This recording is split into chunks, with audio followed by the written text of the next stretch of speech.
లేదు, చిన్న రూమ్. దాంట్లోనే 3 ఆర్టిస్టులు ఉన్నారు, నేను 4వ వాడిని. ఒకడు పడుకుంటే ఇంకొకటి ఖాళీ ఉండదు, అంత చిన్న రూమ్. అదే 8000. వీళ్ళకి వచ్చే వాటిల్లో ఆ రూమ్లో ఎలా ఉంటున్నారో అదే వంట రూము, అదే బెడ్రూము, అదే అన్నీ. పక్కనే గ్యాస్ పక్కనే తల పెట్టుకొని పడుకోవటం, అంత చిన్న రూమ్. అదే ఏరియాలో చాలా ఇబ్బంది పడిపోయాడు. బేసిక్గా ఊర్లో ఉంటే మహారాజా బతుకు, అది పాకైనా సరే ప్రశాంతంగా మంచం బయట వేసుకోమని. అలాంటిది ఇరికిరిగ్గా పడుకునేప్పటికీ నాకు వాడిని చూడంగానే ఏడుపు వచ్చేసింది.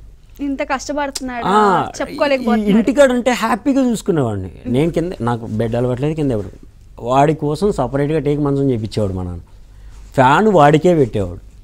వాడిని అంత రాజాలా చూసుకుంటే వాడు ఇక్కడికి వచ్చిన తర్వాత ఇంత చిన్న రూమ్లో ఇరికిరిగ్గా అదే బట్టల బ్యాగ్ తల కింద పెట్టుకొని అదే గ్యాస్ మీద అటు ఇటు కాళ్ళు పెట్టుకొని పడుకొని ఉన్నాడు.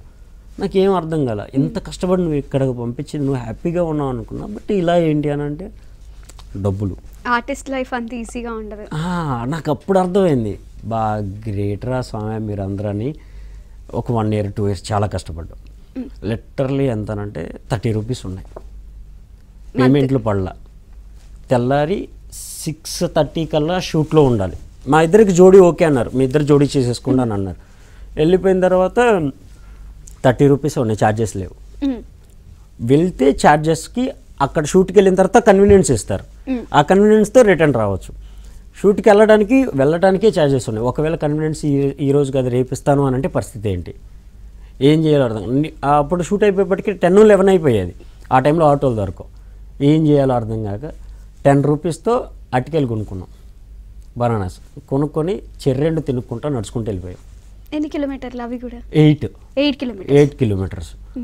అది కూడా 5కి 4:30కి అలా లేచి 4:30కి లేచి దారిలో ఏదైనా చికెన్ షాప్ కనపడితే చికెన్ షాప్ మీద ఏమైనా పంచి వచ్చిద్దాం ఆలోచించు, కూరగాయల మార్కెట్ కూరగాయల మీద ఏమైనా పంచులు వస్తాయి. అలా చెరొక పేపర్ పెన్ను పట్టుకుని రోడ్డు బాగున్న ఏది కనపడితే దాని మీద పంచి రాసుకుంటే వెళ్ళిపోయేవాళ్ళం. అక్కడికి వెళ్ళేప్పటికి స్కిట్ అయిపోయేది. ప్రశాంతంగా స్కిట్ మొత్తం వాళ్ళకి ఎక్స్ప్లెయిన్ చేసేవాళ్ళం, ఇద్దరం ప్రిపేర్ అయ్యేవాళ్ళం స్టేజ్ ఎక్కి మంచిగా. బట్ అంత కష్టపడ్డా మాకన్నా ముందు వచ్చిన వాళ్ళు ఆల్రెడీ పాపులర్ అయ్యాడు. ఓకే, స్టేజ్ మీద మమ్మల్ని చూసి నవ్విన వాళ్ళు ఉన్నారు, ఫ్లాప్లు అయ్యాయి, తిట్టారు, అన్నీ ఉన్నాయి. తిట్టిన రోజు మాత్రం ఏ రోజు బాధపడలే, హ్యాపీగా ఫీల్ అయ్యాం. బికాస్ ఓకే ఇది బాగాలేదు, మన వర్షన్ మార్చాలి. ఎందుకు మార్చాలి, ఇది బాగాలేదంటే వాళ్ళకి నచ్చలేదు, సో ఈ టైప్ కాకుండా వేరే టైప్ ట్రై చేద్దాం. డిస్కరేజ్గా తీసుకోకుండా ఏం కాదు కొట్టేద్దాం, నెక్స్ట్ టైం కొడదామని చెప్పేసి అలా మోటివేట్ చేసుకుంటూ వచ్చాం. బట్ మా చుట్టూ చేసే వాళ్ళందరికీ సెల్ఫీలు అడుగుతుంటే మనకి అంత ఫీల్ ఏం లేదు, కానీ ఇమ్మో ఏడ్ చేశాడు. ఒక్కళ్ళు కూడా ఫోటో దగ్గర ఏంటరా నాతో అని. ఇప్పుడు బిగ్ బాస్ లో అన్నాడు, ఒక్కళ్ళు కూడా ఫోటో దిగల. స్టూడెంట్స్ మా ముందు కూర్చునే వాళ్ళు, మేము షో చేసేవాళ్ళు, షో చేసినంతసేపు నవ్వేవాళ్ళు. బట్ బయటకు వచ్చిన తర్వాత మిగతా వాళ్ళందరితో సెల్ఫీలు దిగుతుంటే వీడు ఇలా నుంచున్నాడు. ఎప్పుడైనా దిగుతారేమో అని అనుకున్నా వాళ్ళ ముందుకెళ్ళి ఇలా నుంచునేవాడు. హైబ్రో అనుకుని పక్కెళ్ళిపోయేవాళ్ళు. ఒక్కళ్ళు కూడా దిక్కుపోయేప్పటికి సాయంత్రానికి వచ్చేప్పటికి ఎంత కష్టపడ్డా కానీ ఒక్క ఫోటో కూడా ఎవరు అడగలేదురా అని ఫీల్ అయ్యారు.